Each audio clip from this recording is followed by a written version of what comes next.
Our speaker today is Dale Allen Hoffman. We've all heard the old expression, something was lost in the translation. Unfortunately, the greatest example of that might be the Christian Bible. Now, we think of the New Testament as being written in ancient Greek, and it certainly was most widely promulgated in ancient Greek, but it was actually written, taught, and spoken in Aramaic. Of course, the entire Bible has been retranslated several times, and that's not even including the 3,700 minor variations currently extant in this country. There was the Septuagint, the first Greek translation of the Hebrew Scriptures. There was the Greek New Testament, the books of the New Testament as they appeared in Koine Greek. There's the Nag Hammadi Library, the Gnostic Gospels written in the Coptic language. There's the Vulgate, a Latin translation of the Bible. And of course, our old friend, the Authorized King James Version of 1611.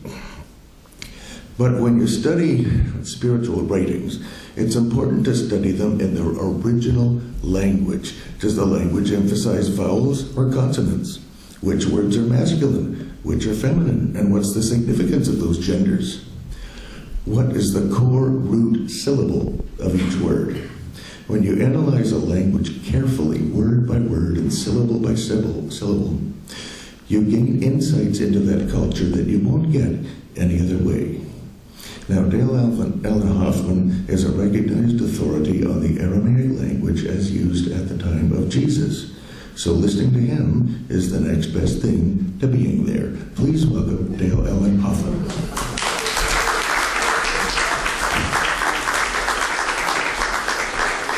I try to offer Lloyd to go out on the road with me. He hasn't agreed to that yet. I had a little snafu with a battery dying thing, and I have to check something really quick. Sorry about that. Just make sure I'm actually, yes, okay.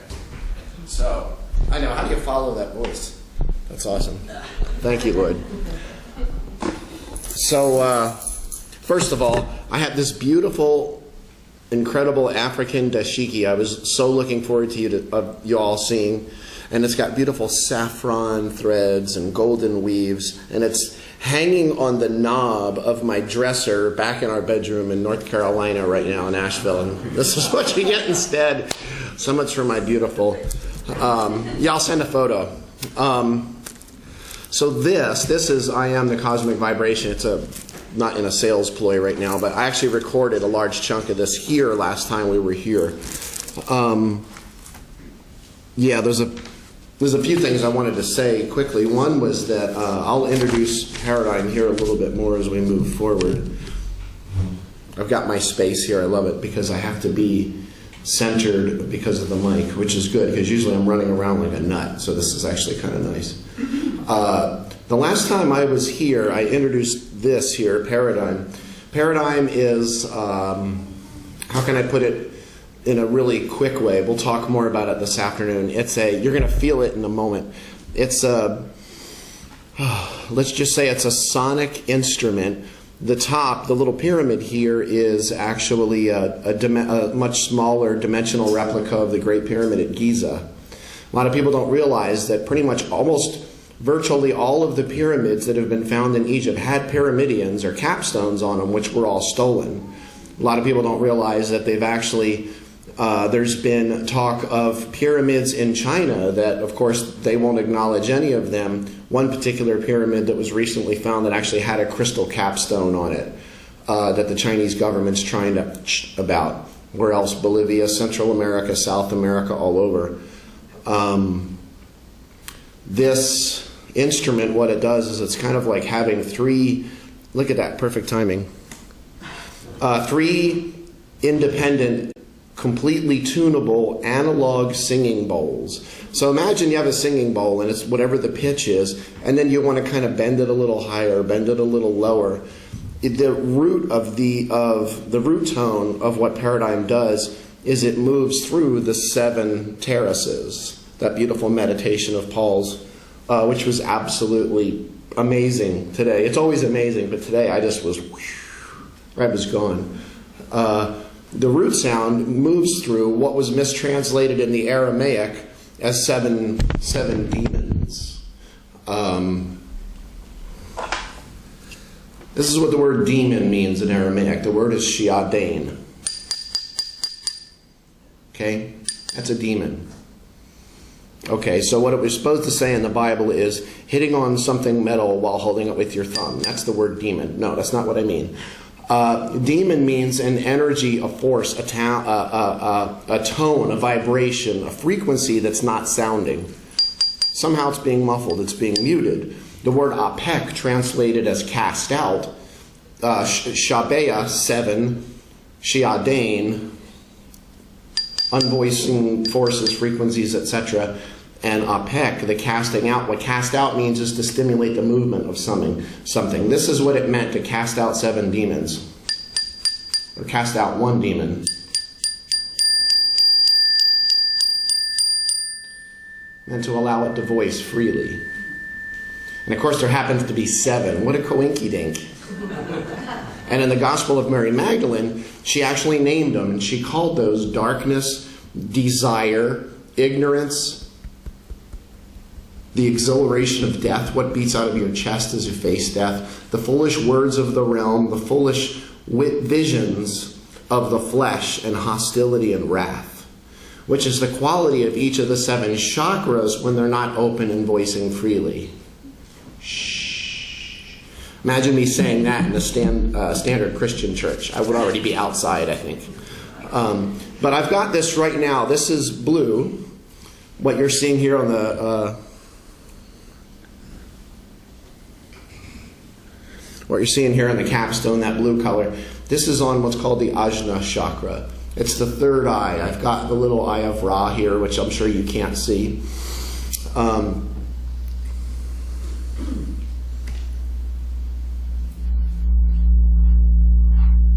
That's just a pure... I want you to take a big breath right now. Hold that in just a few moments in the temple, and then... Now let me say something before we proceed. The last time I was here, I remember that the volume on this was almost deafening. And it's only happened here at the fellowship, I've got to say this. I've been in small rooms where I really had to crank it. Most places, I have to have it around 7 or 8. Right now, it's right around 3. It's right around 3. I remember last time we had it at like 1. Pretty powerful. This is just right around the area of 58 hertz, 58 cycles per second. It's the tone that Eastern science recognizes as the center pivot frequency of this chakra, which is essentially, if you've ever seen the photos of like lotuses, flowers, etc. unfolding, that's essentially, it's a toroidal sphere. I don't want to go too deep into physics here, but it's turning in this direction and spinning in on itself exactly like a galaxy. You think that the Milky Way is spinning like this, but it's not. It's actually spinning across several dimensions. This is called the Bagel theory of reality. It's twisting sort of in several dimensions and spinning that way. So this here represents that sound that was the most toned sound in ancient Egypt. And it sounded like this.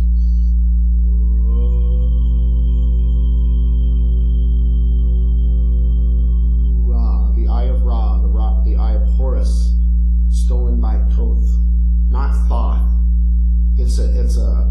It's your tongue on the back of your teeth. Thoth. Okay? The Eye of Ra is on some of our money. Ra is to Horus what Christos or Christ is to Jesus. It's that Christ itself. It's the opening, the awakening, the open portal.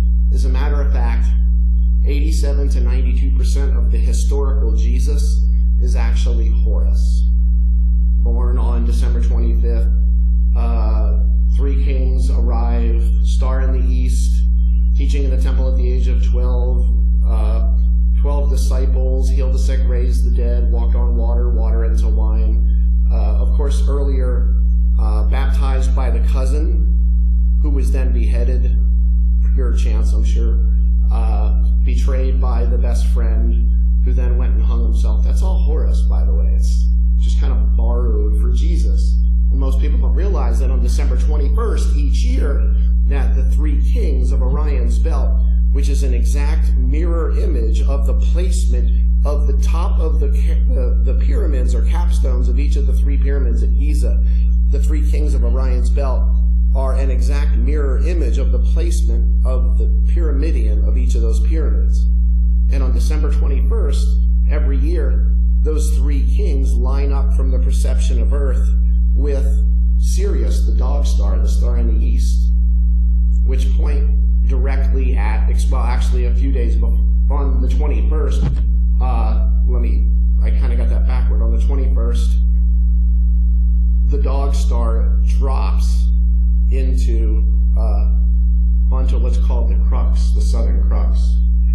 And it looks like it dies. The sun does. Why am I so whacked on this? I think it's this. And I can tell you, that's what was happening with your mics and stuff. There's a lot of interdimensional activity in here now. That's what happened over here, and that's why this was kind of gurgling and popping for a while, too. This filters a lot more into that. The sun drops into the region of what's called the southern Crux. It dies. It stays on that cross on December 21st, stays there for 3 days, dead on the cross. Early on the morning of December 25th, the 3 kings of Orion's belt line up directly with Sirius, the dog star, the star in the east. And then the sun is reborn on Christmas morning by moving 1 degree off the cross. Happens every year. A lot of people don't realize these things. In the words of Joseph Campbell, we continually mistake mythological archetypes as being references to historical facts. We think these are things that physically happened. But what we're going to do here, I'm going to put a second frequency in here.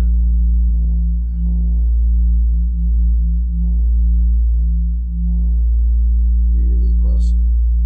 Turn it down a little. So that's a second frequency right near 58 hertz. And you can hear that wobble. I'll talk about the wobble in just a moment. Let's do a little bit of an experiment, and that sound like this.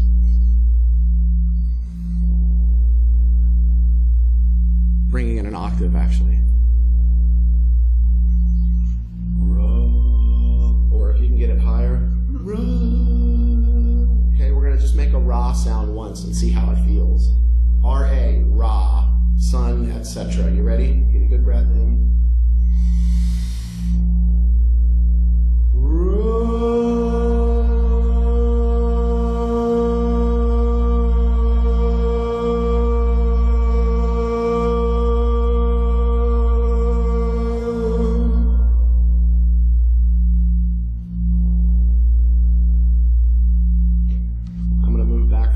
Let's do that one more time, wide open. Really let it ring out, okay?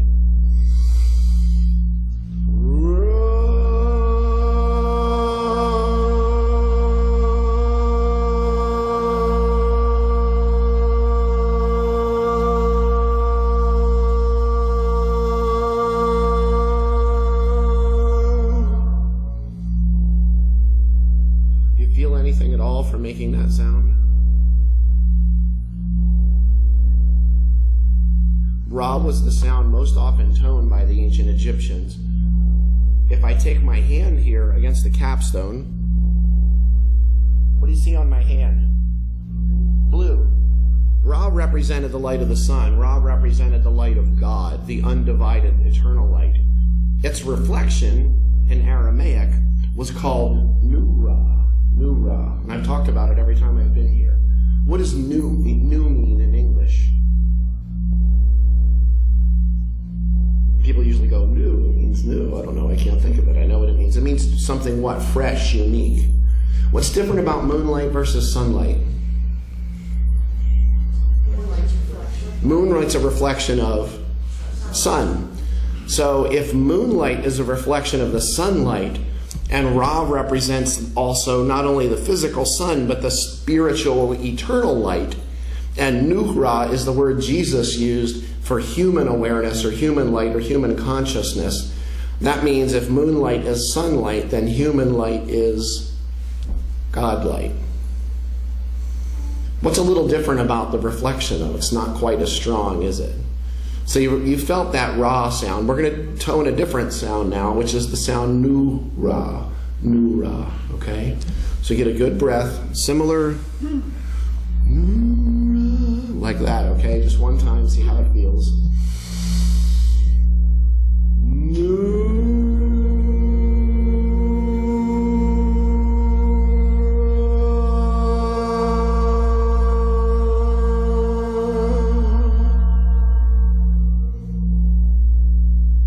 Okay, be aware of how that felt. Now let's go right back into making the sound Ra one time, wide open.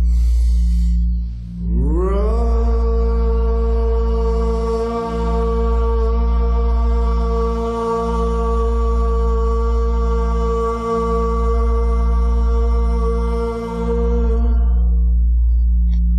Did you notice any difference between those two? What about Nu Ra versus Ra? Do they feel any different? What's the difference between the two that you may have noticed? Ra's more solid. Ra's more solid. Anything about Nu Ra? Lighter, softer. Interesting. Kind of like a reflection. It's not quite so full on. We see through a lens darkly. Yeshua, of course, made statements like a being divided against itself cannot stand. In the Egyptian Book of the Dead, they spoke of, actually, there's no such thing as an Egyptian Book of the Dead. An Egyptian Book of the Dead is a conglomeration of art, of papyrus, of different kinds of teachings, cultural stories, etc., prayers, spells that were compiled for thousands of years. And we call it the Egyptian Book of the Dead, but there's no such thing as an actual Egyptian Book of the Dead. That being said, we just, 3 days ago, were gifted with a huge set of papyri representing the Book of the Dead and different Egyptian teachings. Loretta and I were. I'm going to pass those around so y'all can actually look at them. I let Lloyd look at them first before the service because I knew he would hog them. So you don't have to pass them back to him. He's already seen them. But when talking about the Ra and the Nu Ra, that direct light and its reflection, that's something that Sri Aurobindo called a supra-rational enigma. Okay? There's another aspect of that. Yogananda talked about transferring our sense of identity from the pseudo-soul or the ego back to the true inherent nature of our divinity and to become the ever-joyous witness of a stupendous cosmic drama. As if there's that eternal light, that deepest vision, and that almost dream state that we're in on a day-to-day basis. Yeshua had a name for that dream state. In the East, they had names like the Leela, the divine play, Maya, the world of liquid illusion. Yeshua called that liquid world, the ego, essentially, the word was ape in Aramaic. Now, where did that word pop up? Let's say that he was calling the publicans or the Pharisees on something that they were boasting about. And they would say one thing, but weren't actually living it. What would he call them? A what? What's in the Christian teachings? Hypocrite. Hypocrite's the word ape. What does hypocrite mean? Say one thing, do another. People often say, speak out two sides of your mouth at the same time. I can't quite pull that off. But what ape actually means in Aramaic is it's the word veil. The veil of the temple was rent in twain from top to bottom. That doesn't mean a cute purple curtain in the doorway of the church ripped in half. Where's the temple, first of all? This is the temple. The veil is that portal, not necessarily even the portal, but it's almost like a filament or a membrane that represents that space between that which is eternal and that which is manifest, that which is unseen or just simply known, and that which is somehow experienced. And there's that filament, that veil between the two. Speak of piercing the veil, all these other things.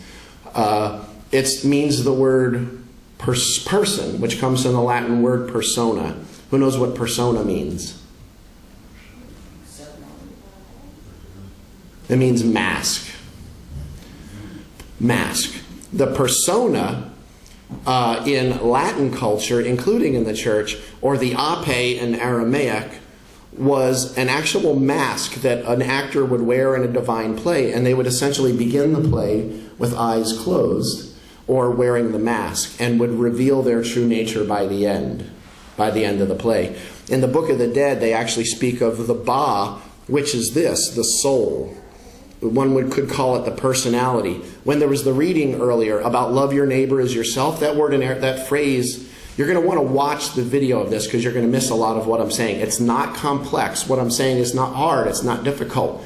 But it's resonating against everything you've ever been taught in your life, especially if you were raised in a Christian church. And 2 or 3 things start to resonate and you're not going to hear anything else I'm saying, which is why you need to go back and listen to it again and again and again. This is not difficult. It's very simple. But your brain is going to fight against it, okay? And that's why it's awesome that these are on YouTube. But the resonance of that which arises, that which comes up, that persona in that teaching of love your neighbor and yourself. It sounds like this in Aramaic, Detrakim lekerabach aiknamshak. And we heard that just earlier, those 2 commandments of love the Lord your God. What that actually means is that word kerub is what I'm going to focus on. Kerub is the word for neighbor. What does neighbor mean? What's that? Other. Other is actually a great way to put that. Neighbor means, in Aramaic, what it means is any object of your attention. That includes the person beside you, the person that lives next to you.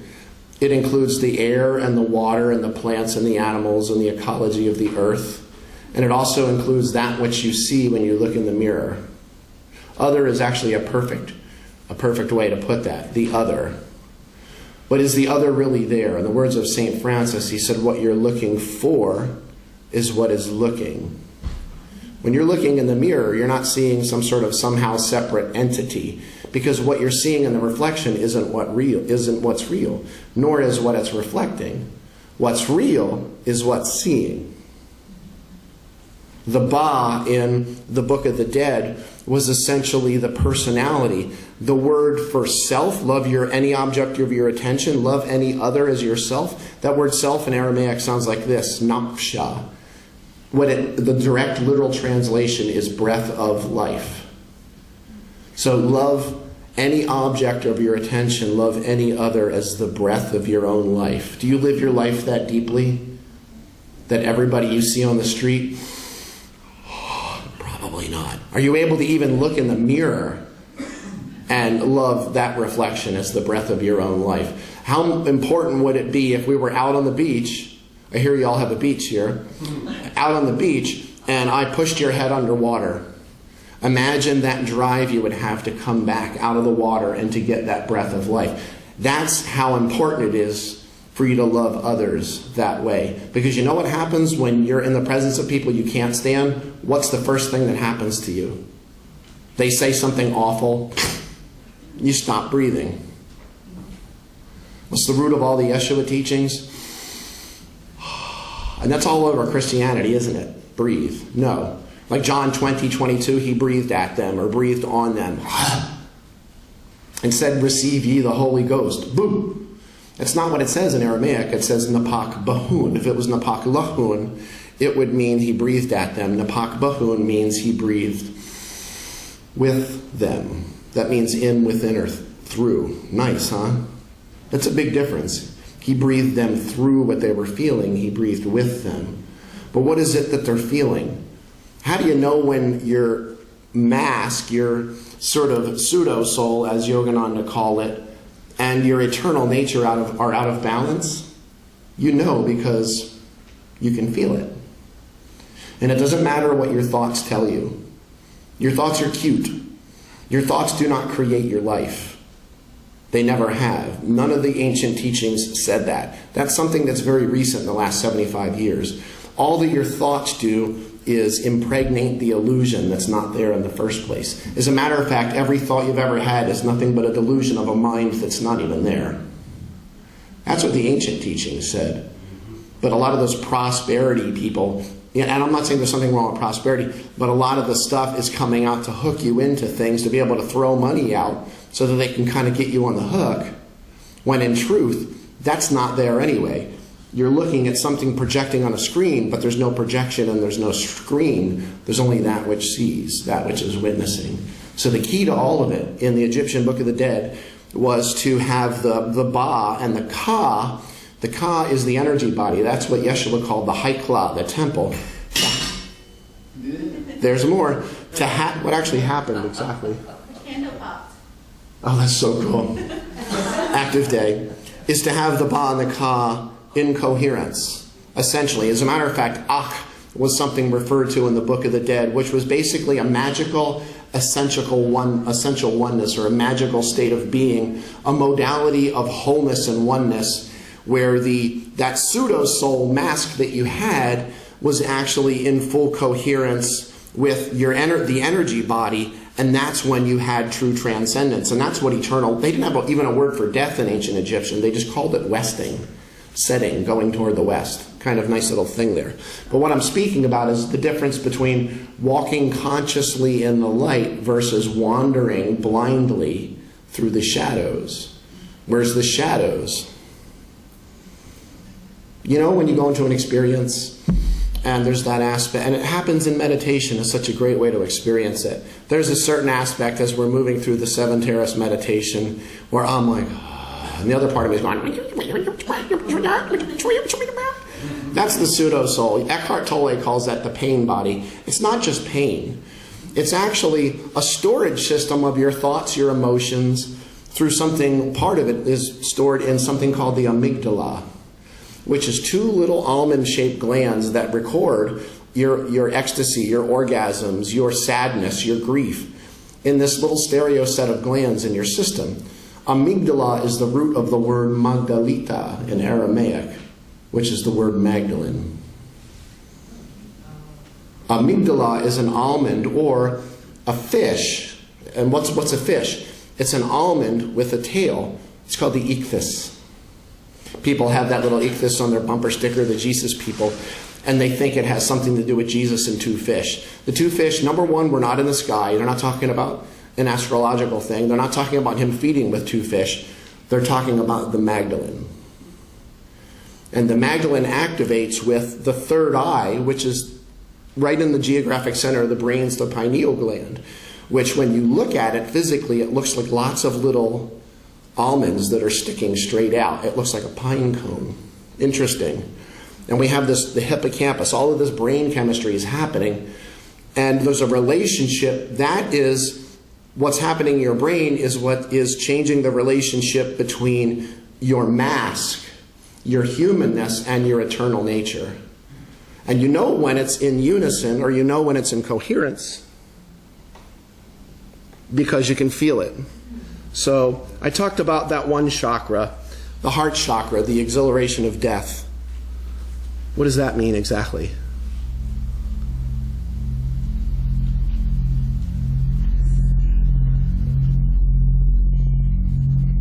You hear that wobble? So you really want to feel the wobble?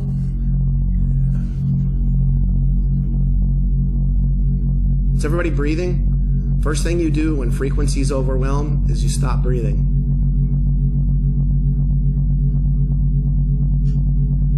That's two frequencies pretty close together. They're about a second away from each other. It's slightly above an F, and the second tone is just a little bit above that. Who would want to live like this every day? You kind of are. This is the way the world is right now. The world's out of calibration with its eternal nature. And that's how we get. It's not about something out there. It's not about an orange-headed monster in a big white house. It's about what's inside of you. Feel that? So what is coherence? How do you know when it comes back into coherence? It's like this.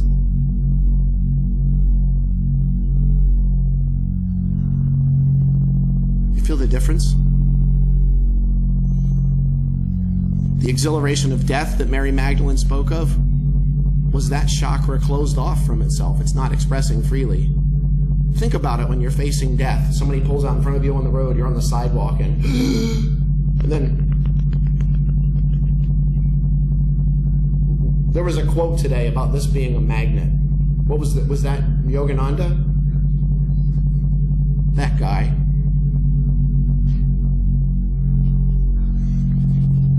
I'm going to come back to that. So I've got a little chime here. Let me make it really simple for you. This little chime It's technically a unison chime, meaning it's the same note on two different bars.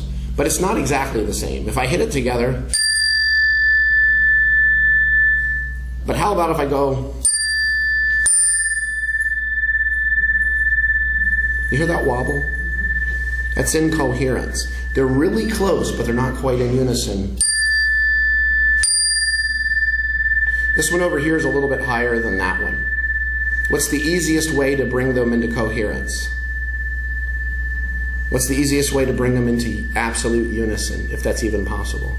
The easiest way is to take the one that's heavier, that's vibrating lower, and to remove mass. Take a little piece of sandpaper and shave the end. And the more you let go of in the energy body, the more you let go of in the mask, the more the vibration is going to come up. And it's going to come more into coherence with your eternal nature. You know when you're out, because it's kind of been like that, especially for the feminine in the last couple of years. The feminine's been talking, and the guys don't like it. Feminine's been talking. Stuff that's been stuffed down for thousands of years. Anthropologists have been saying that there was only one time in human history that the center of the human family went from the feminine or the mother to the masculine, and that was about 3,000 years ago. Prior to that, it had never happened. It was all about the feminine. And then, of course, we wobbled very masculine, and now I don't really feel we're wobbling all the way back feminine again, so much as we're coming back into a coherence. We're coming back into a little bit of a balance. Imagine that. You got a car that's out of alignment. What's going to happen? Eventually it's going to fall apart. That's called entropy. What do you do when there's entropy? Entropy is essentially, there's another example of this is these, tingshas. You hear the wobble? That's two notes that are so close together. But what you're feeling is the difference between the two. What Yeshua was speaking of, what the Book of the Dead was speaking of, was about bringing the pseudo-soul and the eternal nature back into coherence. How do you do that? Anybody ever watch somebody take like a Swiss watch or any kind of like a timing type device and calibrate it? The first thing they have to do is loosen it, actually. They've got to pop it loose and allow it to come back into a coherence before it gets winched down again.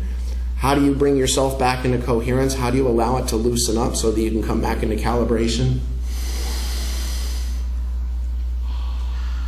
I'll tell you right now, the way it went out of calibration was by you having an experience, feeling a sense of overwhelm, and not breathing. And that winches it down and locks it in that kind of state that you feel. You feel great, you feel sad. You feel great, you feel sad. Or you just feel off. Someone comes and says, "How are you feeling today?" "I'm great." But in reality, your brain's going, "I don't feel great at all. I just don't feel good." This was all in the ancient teachings. It was taken away from us. Let me give you, kind of start wrapping this up here. Another example of tonality. I'll say this too, that the intensity of your suffering in your life is in 100% direct proportion to your resistance.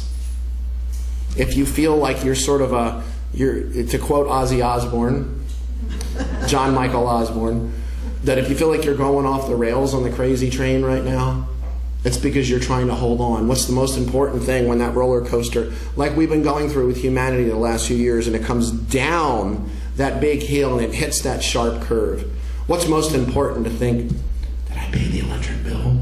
Was the phone bill $133.22 or $122.33? That's not happening, is it? What about the birth of a child? Are you having thousands of thoughts? No. When you have those deep, ecstatic, transcendent states of being, what's most important, and what is happening, is that you're in a place where your brain can't even comprehend it. Can't even comprehend it. You know what one of the most effective things being done with, there's this huge scientific study that came out about 2 months ago about how a 40 hertz frequency like this Drop that one off. Exposure to a 40 hertz frequency and 40 hertz, 40 cycle per second light pulses has completely eradicated Alzheimer's from the neuronal system of rats and mice in laboratories. They feel that what actually happens is aluminum and different other kinds of materials, which is the number one ingredient, one of the number ones in antiperspirant, and of course it's all over the place, but actually gets in and pops off the receptors that allows one to have recall and memory. So what's happening? Our memory is being wiped clean. Exposure to a 40 hertz signal, which is the third chakra right here. What is that? That's the intuition. That's the gut. Not higher intuition, which is here, but this is that base gut instinct that you have, which is related directly to Alzheimer's. Just exposure to that tone right there. Another tonality thing here. This is exactly 55.125 hertz. 55.125 hertz per second. I don't know if I'm exactly in tune, in calibration with the instrument right now, but this is the throat chakra. That's the resonant frequency of the king's chamber inside the Great Pyramid at Giza. What does that mean? That means, if you've ever heard about temples and churches, we just had a great thing about the 7 great cathedrals, about the great cathedrals of Europe.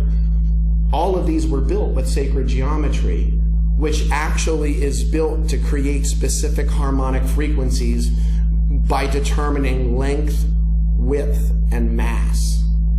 By having the relationship of those three, like the 3 tones here, each structure has its own harmonic, essentially its own harmonic signature or imprint, like your body does. This tone here is this, if you multiply it by 3, is 441 hertz, which is the exact, they say is the exact print of the king's chamber in the Great Pyramid, that you can tone any other sound and not much happens. If you tone this tone or any octave above or below it, you see blue and you hear thousands of voices coming back at you. And this is all nothing but frequency that I'm talking about. We're literally conscious beings of nested frequencies.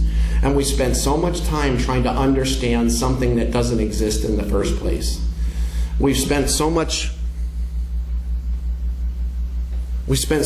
time trying to train our mind to believe that we're God, to train our mind to believe that we can heal, to train our mind to believe that somehow we are that one eternal light. It's like me pointing at one of these dots. If, as an example, in Christianity, if Jesus is the only begotten, that would be like me picking one of these dots and saying that's the only begotten one. Does that make any sense? How many lights am I holding? One. You've got this great prismatic refraction because we are literally the angels of the infinite. The word angel, the Greek word angelos, also means angle. That we are literally that eternal light that is reflected, like that on my hand earlier, and refracted out into all these infinite myriad. Seems like there's billions of people on earth, but how many are there really? We yak about oneness, and then we talk about some kind of dark, evil entity that's going to eat us up if we don't protect ourselves with a golden bubble of white light. It's not out there. It was never out there. To be in the light doesn't mean that you fake your way through it, but rather that you, again, transfer your sense of identity for the pseudo-soul and bring it back to that true inherent nature of our divinity, so that we can, as I said in the beginning, walk consciously in the light rather than wander blindly through the shadows. You don't have to figure this out. You already are that. Let this go. If your brain starts wanting to pull you off and think about weird stuff and all that other stuff it does, let it go at it. Just let it run full bore. Now what I want to do now is just invite you to this afternoon from 2 to 4. It doesn't matter to me if you've got I mean, obviously, it costs us a lot of money to come out here. If you don't have the money to pay for it, that's fine. This afternoon, if you have a yoga mat or something, you can bring it. But what you can also do is to see these two chairs, you can flip that one in that direction and that one in that direction and lay on it. And lay on 3 or 4 chairs, and you won't fall off in either direction. So it's kind of like a poor man's yoga mat, and probably softer than it. It's actually kind of comfortable. And then what happens is we're gonna do a little bit with some buffalo hoop drums, real, authentic, plastic buffalo hoop drums, and Tibetan singing bowls, chimes, little gongs, and the paradigm. And we can have some experiences with that. And then what we're going to do is we're going to take everybody on a journey through the 7 voices of Magdalene, through the 7 chakras, through the 7 pillars, vibrationally, without words. So your brain can't hold on to anything. You're just going to be able to sit there or lay there and let go. I remember the last time we did it, Jerry he was gone. I remember. And he wasn't, I don't mean gone as in, I don't mean that by gone. I mean he went somewhere deep. And again, on these CDs, when we were here last time, you can actually hear what the paradigm was doing. The 2 voices on the bottom create that coherent or incoherent frequency. The 3rd voice is how they speak. It's how Paul comes through. It's how your legions and your spirit guides, etc., come through that higher frequency. And I can't make the sounds that one, it sounds kind of like this sometimes. I can't move the controls to do that.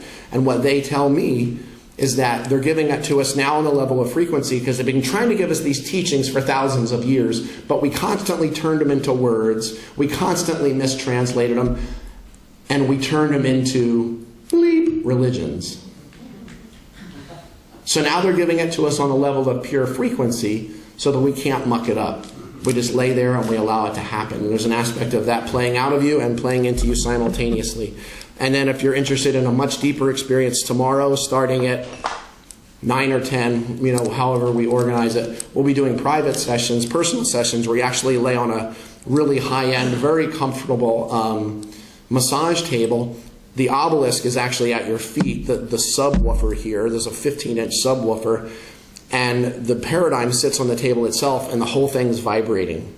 And you can actually feel these frequencies moving through you. And then you have headphones on, which actually have a slightly different frequency pattern in each ear, which basically entrains your mind and allows you to go off on a journey. We had some really deep sessions when we did it here last time. But that being said, if you feel overwhelmed, that's okay. I said, this is actually really simple stuff. But all of your prior conditioning probably fought like crazy for the last 20, 25 minutes. That's okay, because they get filmed and recorded.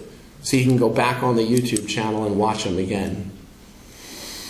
How about one big, huge breath?